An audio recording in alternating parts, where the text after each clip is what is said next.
நிலைக்கு வந்து நம் சமுதாயத்தை சேர்ந்தவர்களுக்கு வெவ்வேறு இடங்களில் இருந்து உதவி கொண்டிருக்கும் அனைவருக்கும் சங்கத்தின் சார்பில் நன்றியை தெரிவித்துக் கொள்கிறோம். நேற்று கூட இங்கே ஒரு கூட்டம் நடைபெற்றது. முன்னாள் பள்ளி மாணவர்களின் சேர்க்கை எல்லாருமே வேற வேற ஊர்ல இருந்து வந்து கிட்டத்தட்ட ஒரு 100க்கும் மேற்பட்டவர்கள் கலந்து கொண்ட நிகழ்ச்சி. அது கேட்கும் போது ரொம்ப நெகிழ்வா இருக்கு. கல்வியின் அவசியத்தை பற்றி மிகவும் ரத்தின சுருக்கமாக கூறி அமர்ந்திருக்கும் நகர்மன்ற துணைத் தலைவர் அவர்களுக்கு உங்கள் சார்பாக மீண்டும் ஒரு முறை நன்றியை தெரிவித்துக் கொள்கிறேன்.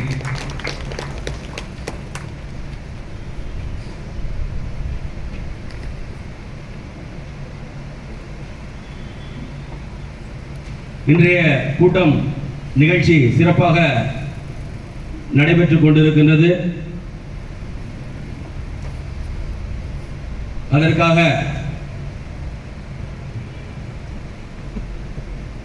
திரு தங்கேஸ்வரன் சிவகாசி மாவட்ட கல்வி ஆய்வாளர் அவர்கள் நமக்கு ஒரு ஸ்பெஷல் பர்மிஷன் வாங்கி கொடுத்திருக்கிறார். அவரை உங்கள் முன் ஓரிரு வார்த்தை பேசுவதற்கு உங்கள் சார்பில் அழைக்கிறோம்.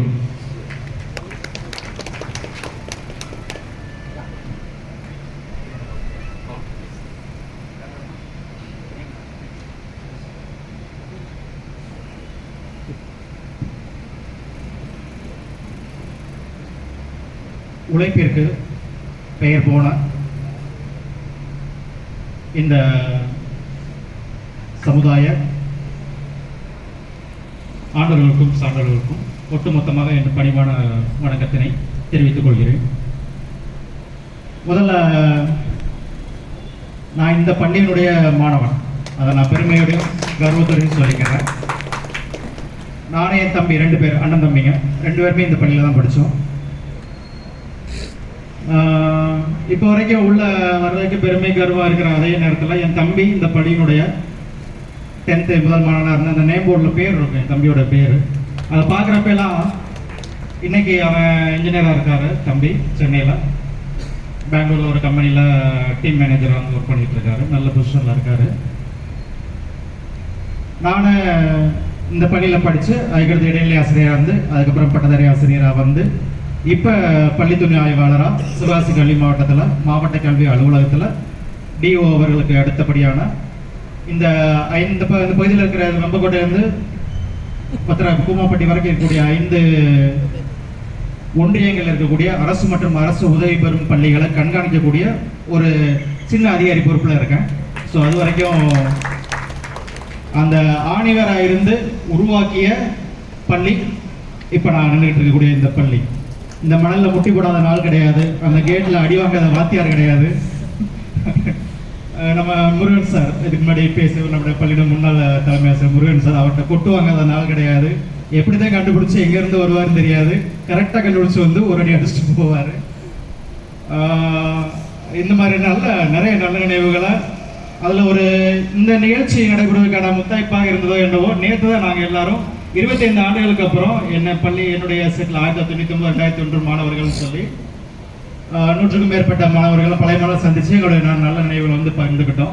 ஸோ எங்களுக்கு எடுத்த ஆசிரியர்கள் அத்தனை பேரையும் நாங்கள் வர வச்சு அவங்களுக்கும் சிறப்பு செஞ்சு எல்லாருக்கும் மதிய உணவு வழங்கி சாயந்தரம் வரைக்கும் நாங்கள் இருந்து சிறப்பு செஞ்சுட்டு போனோம். ஸோ அது வரைக்கும் அதோட சேர்ந்து இது வரும்போது இன்னும் அது ஒரு நல்ல உற்சாகமான ஒரு இதாக இருக்குது.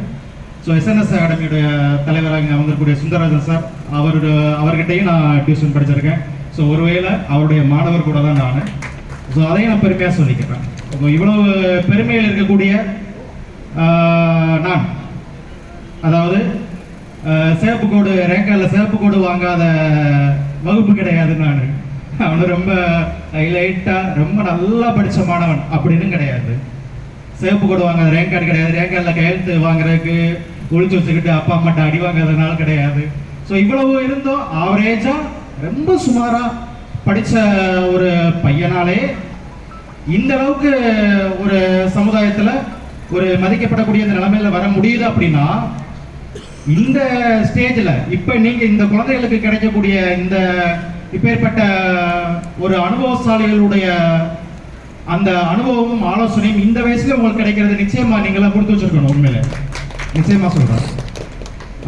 அவ்வளவு அனுபவங்களும் அவ்வளவு தூரம் எங்களுக்கான ஒரு கைடன்ஸும் கிடைக்காத ஒரு நிலையிலேயே இருந்து நாங்க அப்படியே பிடிச்சு வந்து முன்னேறும் போது நிச்சயமா உங்களுக்கு கூடிய இந்த நல்ல வாய்ப்பை இது போன்ற நிறைய நிகழ்ச்சிகள்ல நீங்க கலந்துக்கணும், முன்னேறணும் அப்படின்னு நினைச்சு உங்களுக்கு உதவக்கூடிய அத்தனை நல்ல உள்ளவங்களுடைய இதையும் வந்துட்டு நீங்க பயன்படுத்திக்கிறணும்.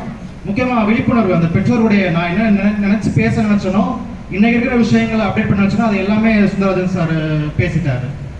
ஸோ இது போக வந்து நான் தொடாத ஒரு விஷயத்தை பற்றி மட்டும் நான் உங்களுக்கு சொல்லிக்கிறேன். நான் காலேஜ் வாசப்படி மிதிச்சது கிடையாது. இப்போ தான் பகிர்ந்துகிட்டு இருந்தேன். எனது கூட படித்த எனது தோழி திருமதி வித்யாலட்சுமி இப்போ அவங்க பெங்களூரில் இருக்காங்க. ஒருவேளை இன்னைக்கு வர்றதுக்கு காரணமும் அவங்க தான். கண்டிப்பாக வான்னு சொல்லி வர சொல்லி அவங்களுமே இந்த இதற்கான தங்களுடைய பங்களிப்பை நேற்று நாங்கள் இதை பற்றி பேசணும். எங்கள் முன்னாள் மாணவர்களில் திரு முருகன் சார் அவர் கேட்டுக்கிட்டதன் அடிப்படையில் பேசணும். இப்படி ஒரு நிகழ்ச்சி நடக்குது, அதுக்கு வந்து நம்ம வந்து கண்டிப்பாக உதவி செய்யணும்னு சொல்லி அவங்க கேட்டுக்கிட்டாங்க. ஸோ அதன் அடிப்படையில் இப்போ வரைக்கும் அவங்க ஜிபே அக்கௌண்ட்டில் பணம் ஏறிக்கிட்டே இருக்கு. ஸோ இந்த நிகழ்ச்சியோட முடிவில் அத்தனை வந்து அவங்க உங்ககிட்ட கொடுக்குறதுக்கு தயாராகவே இருக்கிறாங்க. ஒரு கணிசமான இது நம்ம அறக்கட்டளைக்கு எங்களுடைய பங்களிப்பாக நிச்சயமாக நாங்கள் உதவுவோம். ஸோ இந்த தருணத்தை நான் அதையும் சொல்லிக்கிறேன். என்னை அழைத்து வந்ததுக்கு மீண்டும் ஒரு முறை தோழி வித்யாவுக்கு நன்றியும் தெரிவிச்சுக்கிறேன். நான் இந்த 2 விஷயத்தை மட்டும் சொல்லிட்டு நான் விடைபெறேன் நேரத்தின் கடமை கருதி. போட்டித் தேர்வு அப்படிங்கிறத கண்டிப்பாக மனசில் வச்சுக்கோங்க. இன்னைக்கு ஸ்டூடெண்ட்ஸும் சரி, பேரண்ட்ஸும் சரி, டைரக்ட் ரெக்ரூட்மெண்ட் வாய்ப்பை எல்லாருக்கும் இங்கே குட்டியெல்லாம் யாருக்கும் கிடைக்கல. போட்டு ஒவ்வொருத்தரும் மிதிச்சு உதச்சு தான் கதவை திறக்க வேண்டியிருக்கு. இன்னைக்கு உலகம் அந்த அளவுக்கு முன்னேறிக்கிட்டு இருக்கு. சர்வைவல் ஆஃப் த ஃபிட்டஸ்ட், அவ்வளோதான். இந்த ஒரு வார்த்தை மட்டும் மைண்டில் வச்சுக்கோங்க. எவன் அவனுக்கு திறமையும் இது தகுதி இருக்கோ அவன் முன்னாடி போய்கிட்டே இருப்பான், அவ்வளோதான். ஏகப்பட்ட பேர் பின்னாடி காத்துட்டு கிடக்கான். எதுக்காக சொல்றேன் அப்படின்னா, இந்த நேரடி நியமனத்திற்கான போட்டித் தேர்வுகளை பற்றி நீங்கள் நிறைய தெரிஞ்சுக்கிறணும். ஸோ ஒவ்வொரு அடிப்படையிலையும் அவங்க மெடிக்கல் ஃபீல்டாக இருக்கட்டும், ஆர்ஆர்பி இருக்கு, இல்லை நம்ம டீச்சிங் ஃபீல்டாக இருக்கட்டும், டிஆர்பி, ஏகப்பட்டது எம்ஆர்பிலேருந்து ஆரம்பிச்சு டிஆர்பிலேருந்து டிஎன்பிசிலேருந்து ஏகப்பட்ட போட்டித் தேர்வுகள் இருக்கு. ஸோ இது என்னங்கிறத நம்ம தேடி கண்டுபிடிச்சு இது பண்ணி சரி டைரக்டர் இப்போ நம்ம ஒரு பேங்கிங் கிளரிக்கல் ஜாப் தான் நம்ம பொண்ணையும் பையனை அனுப்ப போகிறோம்னா ஐபிஎஸ் இருக்கு, நிறைய போட்டித் தேர்வுகள் இருக்கு. மொத்தம் நான் சொல்ல வரேன்னா அது ஸ்கூல் லெவலையும் சரி, காலேஜ் லெவலும் சரி, உங்களுக்கு இருக்கக்கூடிய இன்னைக்கு ஸ்டூடெண்ட்ஸ் மைண்டில் வச்சுக்கோங்க. அது 40 நிமிஷம் பீரியடாக இருந்தாலும் சரி, 1 மணி நேரம் பீரியடாக இருந்தாலும் சரி, என்ன சொல்றாங்க என்ன பண்றாங்கிறத தயவு செய்து அதுல டவுட் எது இருந்தா உடனே கேட்டு கிளியர் பண்ணி அந்த 40 நிமிஷத்தை தெளிவா உள்ள ஏத்திக்கோங்க. இவ்வளவுதான் விஷயம். போட்டித் தேர்வு கண்டிப்பா போட்டித் தேர்வு எல்லா போட்டித் தேர்வு அட்டன் பண்ணுங்க. எனக்கெல்லாம் காலேஜ் வாசப்படி மீதிகள் ஒரு வார்த்தை சொன்னேன். பிஎட் மட்டும் தான் ரெகுலரா பண்ணேன், மற்ற எல்லாமே கரஸ்பாண்டன்ஸ் தான். ஒரு முழுக்க கரஸ்பாண்டன்ஸ் கோர்ஸ் படிச்சு பிஎட் மட்டும் ரெகுலர் படிச்சு ஒருத்தனால சல்லி பைசா நான் கவர்மெண்ட் ஜாப்ல இருக்கேன், லேக்ஸ்ல சம்பாதிக்கிறேன். இந்த நிலையை அடைகிறதுக்கு எனக்கு 17 வருஷம் ஆயிருக்கு. எஜுகேஷன் ஃபீல்டில் இது எனக்கு 16வது வருஷம். அப்ப இந்த நிலைமை எட்டி பிடிக்கிறது நீங்க முதல் மாசத்துல எட்டி பிடிக்கலாம்னு சொல்ல வர்றேன். நீங்க உண்மையா விழிப்புணர்வா போட்டித் தேர்வுடைய அனுபவ அறிவை வச்சுக்கிட்டு எல்லாத்தையும் நீங்க கரெக்டா செப்பரேட்டா இன்னைக்கே நீங்க 3 வருஷம் கழிச்சு என்ன ஆக போறீங்கிறத முடிவு பண்ணி போட்டித் தேர்வுகளுக்காக தயாராகி வந்தீங்கன்னா நிச்சயமா நான் 16 வருஷத்துல அடைஞ்ச இலக்கை நீங்க முதல் மாசத்திலே அடையலாம். ஸோ அது சம்பந்தப்பட்ட விழிப்புணர்வையும் அது சம்பந்தப்பட்ட இதையும் நீங்க தாராளமா சார்ட்ட என்னுடைய நம்பர் எப்பவுமே இருக்கும், நீங்க கேட்கலாம். நானும் உதவிட எப்பவுமே தயாரா இருக்கேன்றதையும் இந்த மேடையில் நான் பதிவு பண்றேன். ஸோ இந்த நல்ல வாய்ப்பிற்கு மீண்டும் ஒரு முறை நன்றி பாராட்டி அத்தனை பெற்றோர்களுக்கும் மாணவர்களுக்கும் இன்னும் நிறைய விழிப்புணர்வு இதை அடையணும்.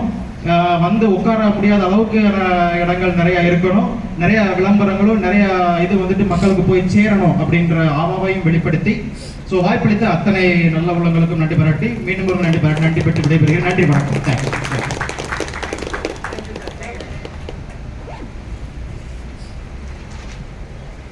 நன்றி திரு தங்கேஸ்வரன் அவர்களே.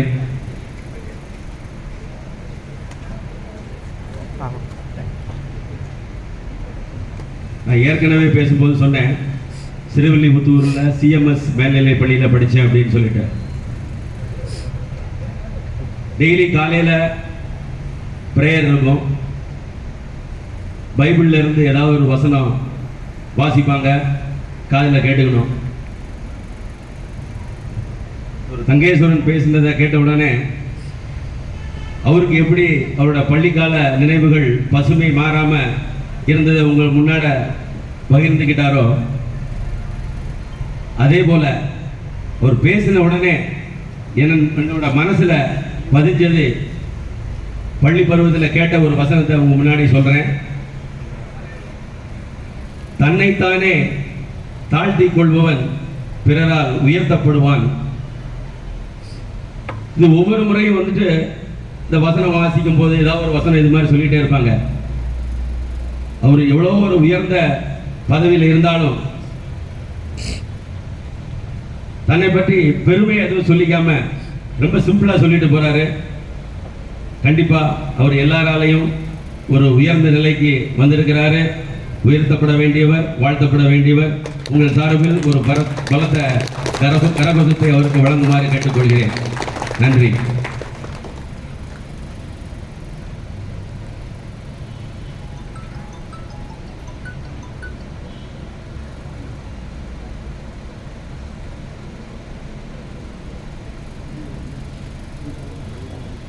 திரு ஆனந்த சிவபிரகாசம் அவர்களை மேடைக்கு அழைக்கிறோம்.